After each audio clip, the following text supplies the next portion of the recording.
अध्याय 11वां उपसंहार। यहाँ साईं बुल्ले शाह की वाणी की दूसरे कई पूर्ण संतों, पीरों और फकीरों की वाणी से तुलना करके विचार करने का प्रयत्न किया गया है, क्योंकि सब कौमों, मजहबों, मुल्कों और वक्तों में हुए कामिल फकीर एक ही रूहानियत का प्रचार करते हैं।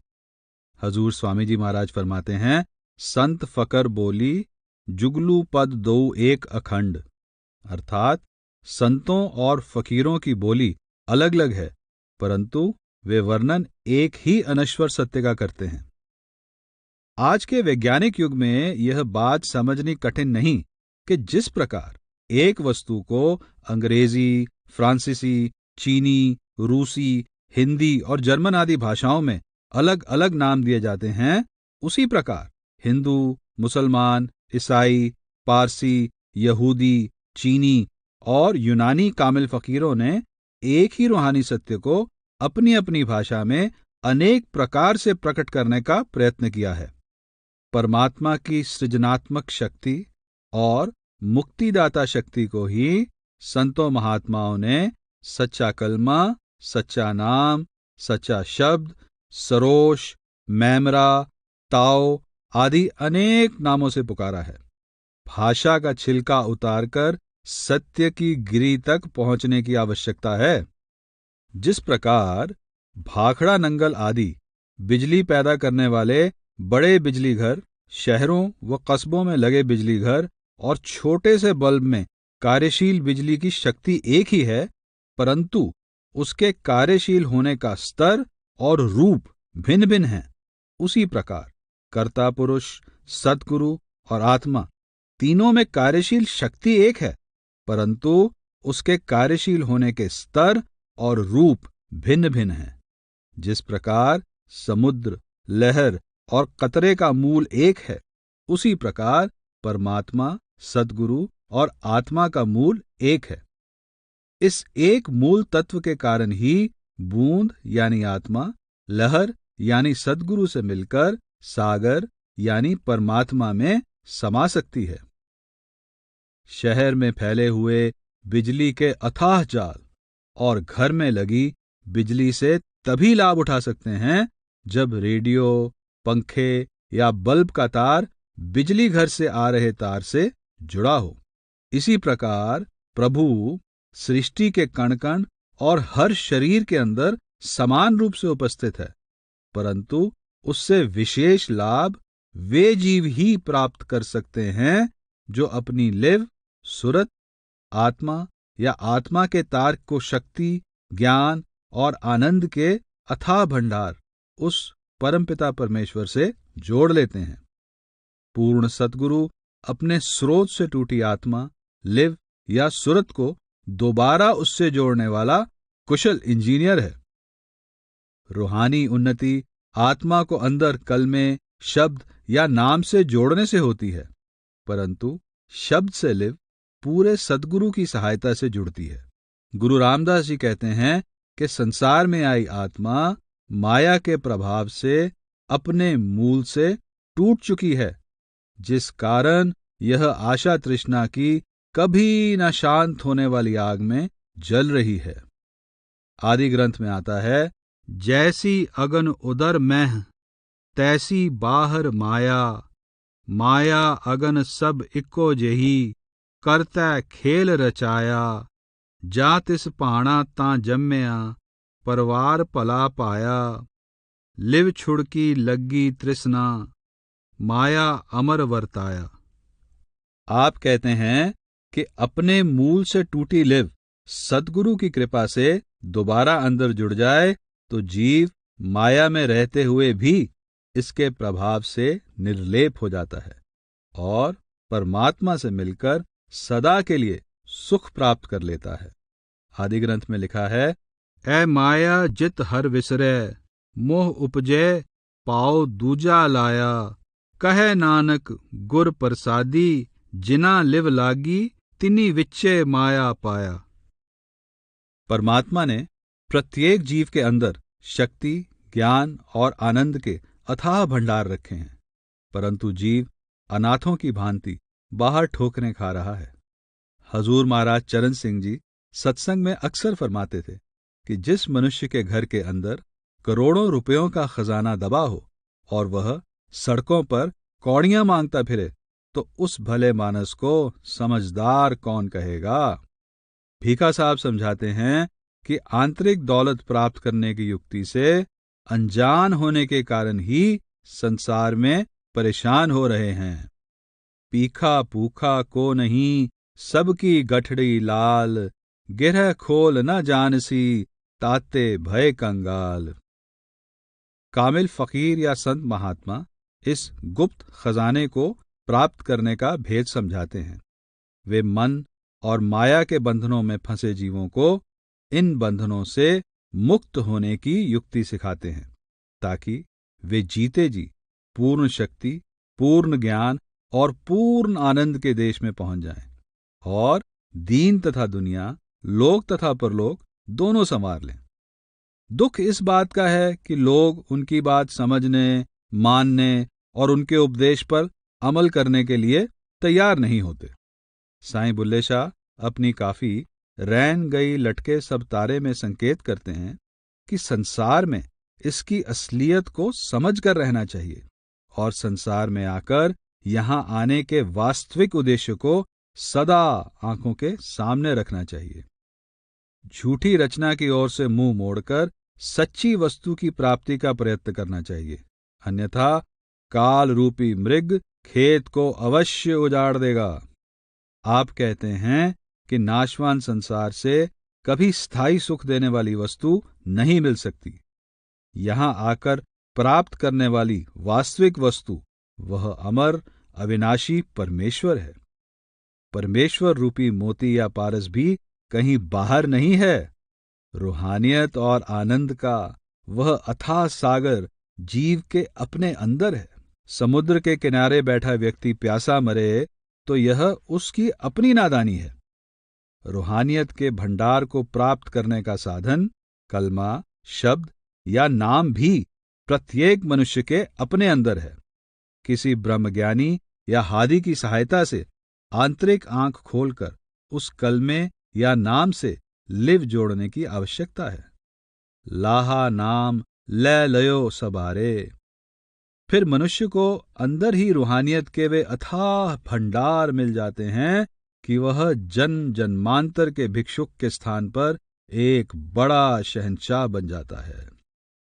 बुल्ले शाह फरमाते हैं, रैन गई लटके सब तारे, अब तो जाग मुसाफिर प्यारे, आवा गौण सराई डेरे, साथ तैयार मुसाफिर तेरे, तैना सुनियो कूच नगारे, अब तो जाग मुसाफिर प्यारे, कर ले अज करने दी बेला, बोहड़ न होसी आवण तेरा, साथी चलो चल पुकारे, अब तो जाग मुसाफिर प्यारे, क्या सरधन क्या निर्धन पौड़े, आपो अपने देश को दौड़े, लाहा नाम ले ल्यो सभारे, अब तो जाग मुसाफिर प्यारे, मोती चूनी पारस पासे, पास समुंदर मरो प्यासे, खोल अखीं उठ बहु भिकारे, अब तो जाग मुसाफिर प्यारे, बुल्ला शौदी पैरी पड़िए, गफलत छोड़ हीला कुछ करिए, मिर्ग जतन बिन खेत उजाड़े, रैन गई लटके सब तारे, अब तो जाग मुसाफिर प्यारे। शेख फरीद कहते हैं कि मनुष्य जीवन छत की दौड़ के समान है। यह दौड़ कितनी लंबी हो सकती है? जीव को चाहिए कि नींद को त्याग कर और आंखें खोलकर देखे कि जीवन के जो गिनती के दिन मिले हैं छलांगे मारकर गुजरते जा रहे हैं। जीव को आगे जाकर जवाब देना है कि तुझे संसार में किस काम के लिए भेजा था और तूने क्या किया है।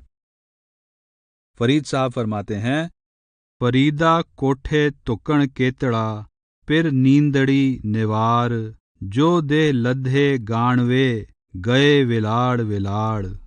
एक और जगह फरीद साहब कहते हैं, फरीदा चार गंवाया हंड कै, चार गंवाया सम, लेखा रब मंगेसिया, तू आहों केरे कम।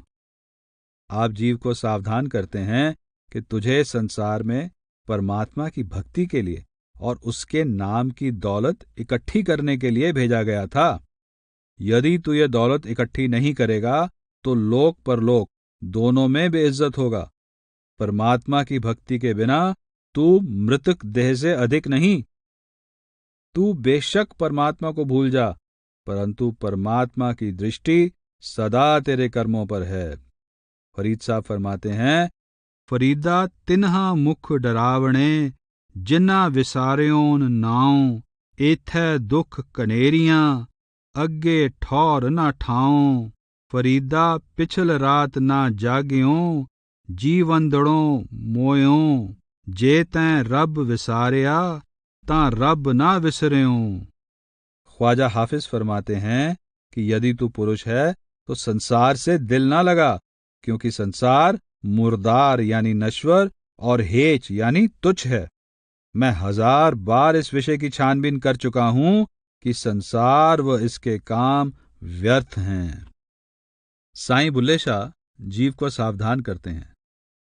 तैं कितवल पाऊं पसारा ए, कोई दमदा इन्हा गुजारा ए, एक पलक चलक दा मेला ए, कुछ कर लै एहो वेला ए कड़ी गनीमत दिहाड़ा ए, तैं कितवल पाऊं पसारा ए, एक रात सरां दा रहना ए, एथे आकर पुल न बहना ए, कल सब दा कूच नकारा ए, तैं कितवल पाऊं पसारा ए, तू ओस मुकामों आया ए, एथे आदम बण समाया ए, हुण छड़ मजलस कोई कारा ए, तैं कितवल पाऊं पसारा ए, बुल्ला शाह ए परम तुम्हारा ए, सिर चुक्या पर्वत पारा ए, उस मंजिल राह न खाड़ा ए, तैं कितवल पाऊं पसारा ए, कोई दमदा इना गुजारा ए। गुरु नानक साहब कहते हैं कि हमें आवागमन के बंधन तोड़कर परमात्मा से मिलाप करने के लिए मनुष्य जन्म की अमूल्य दात दी गई है, परंतु हम संसार के धंधों में इस प्रकार फंसे हुए हैं कि जीवन के इस मूल उद्देश्य की ओर हमारा कभी ध्यान ही नहीं जाता। इसके विपरीत जो लोग पूरे गुरु की हिदायत पर चलते हुए शब्द, नाम या कलमे से लिव जोड़ लेते हैं, वे सदा के लिए भवसागर से पार हो जाते हैं। आदि ग्रंथ में आया है, तंदै तावत जग बांध्या, ना बूझै विचार, जम्मन मरण विसारिया, मन मुख मुगद गंवार, गुर राखे से उबरे, सच्चा शब्द विचार। अंतर में शब्द से लिव जोड़ने के लिए किसी को अपनी कौम, मजहब या मुल्क बदलने की आवश्यकता नहीं, ना ही घर बार त्याग कर जंगलों या पहाड़ों में जाने की आवश्यकता है। कमल के फूल की जड़ें पानी में अवश्य होती हैं, परंतु फूल सदा पानी से बाहर रहता है। मुर्गाबी सदा पानी में रहती है, परंतु इसके पंख पानी में नहीं भीगते। जब चाहती है पानी से बाहर उड़ान भर लेती है। उसी प्रकार हम संसार में रहते हुए अपनी सुरत या लिव अंदर शब्द से जोड़कर सहज ही भवसागर से पार हो सकते हैं। आदि ग्रंथ में आया है, जैसे जल में कमल निरालम, मुर्गाई न साणे, सुरत शब्द पवसागर तरिए, नानक नाम वखाणे। साईं बुल्ले शाह कहते हैं कि शरीर नाशवान है, परंतु इसके अंदर एक अविनाशी तत्व विद्यमान है। रूहानी अभ्यास द्वारा नाशवान से अविनाशी को अलग कर लेना ही मनुष्य जन्म का वास्तविक उद्देश्य है।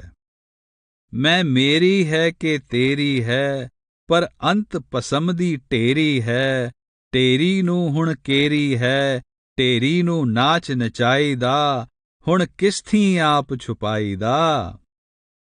मोहम्मद दारा शिको लिखता है कि आत्मा के शरीर में प्रवेश करने का ये कारण है कि इसके अंदर पड़ी पूर्णता की शक्ति प्रफुल्लित हो सके और यह संसार के अनुभव से अमीर होकर अपने स्रोत में वापस समा सके। इसलिए हर प्राणी का कर्तव्य है कि वह द्वैत के दुखों से मुक्त होकर अपने मूल में वापस समाने का प्रयत्न करे। हजरत इब्न अल अरबी लिखते हैं कि जो अपने आप को जान लेता है परमात्मा को जान लेता है, हजरत अबुल हसन नूरी कहते हैं कि सच्चा सूफी वो है जो मन के सब विकार त्याग देता है। वो ना किसी वस्तु को अपना बनाता है और ना ही स्वयं किसी वस्तु का बनता है। यह तभी संभव है जब साधक आत्मा को मन और इंद्रियों से अलग कर ले। अबू बदर शिबली कहते हैं कि सच्चा सूफी मत यह है कि सूफी को दोनों लोकों में परमात्मा के बजाय अन्य कोई वस्तु दिखाई न दे। यह भी तभी संभव है यदि अभ्यासी आत्मा को अंदर परमात्मा में लीन करके वास्तविक तौर से यह अनुभव कर ले कि संसार और इसकी प्रत्येक वस्तु का आधार वह दयालु प्रभु है। हजरत अबू सईद फजल अल्लाह ने फरमाया है कि मन को परमात्मा में लीन कर देना ही सूफी मत का उपदेश है। हजरत खफीफ ने भी फरमाया है कि समाधि की अवस्था में जब तन की खबर नहीं रहती तो परमात्मा के अस्तित्व का अनुभव हो जाता है, और यही सच्चा सूफी मत है।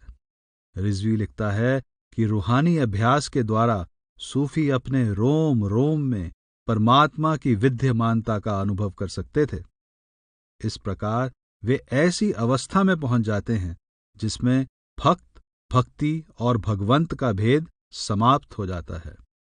साईं बुल्ले शाह कहते हैं कि मेरा और परमात्मा का मूल एक था, इसलिए जब मैं उसको ढूंढने गया तो मेरा अहम समाप्त हो गया और मैं उसमें समाकर उसका रूप ही बन गया। आप कहते हैं, तेरा मेरा न्याऊ न बेड़े, रूमो काजी आवे, खोल किताबां करे तसल्ली, दोहां इक बतावे, बुल्ला शाह तू केहा जेहा, हुण तू केहा मैं केही, तैनू जो मैं ढूंढण लगी, मैं भी आप ना रही, पाया जाहर बातन तैनू, बाहर अंदर रुशनाई। साईं बुल्ले शाह ने अपने कलाम में उस सरल युक्ति का बड़ा सुंदर वर्णन किया है जिसके द्वारा वे अपनी आत्मा को परमात्मा से जोड़कर एक भटकते जिज्ञासु से एक आनंद रूप पहुंचे हुए दरवेश की पदवी पर जा आसीन हुए। वह युक्ति धर्म, जाति और राष्ट्र के भेदभाव के बिना संसार के सब जीवों की सांझी संपत्ति है। उस संपत्ति को लेने के लिए कहीं बाहर भटकने की आवश्यकता नहीं, केवल अंदर खुदाई करने या अंदर झांकने की आवश्यकता है। अंदर खोज करने या झांकने की युक्ति पूर्ण सद्गुरु अथवा मालिक के सच्चे भक्तों से मिलती है। जो लोग कामिल फकीरों पर विश्वास करते हैं, साईं बुल्ले शाह उनको विश्वास दिलाते हैं।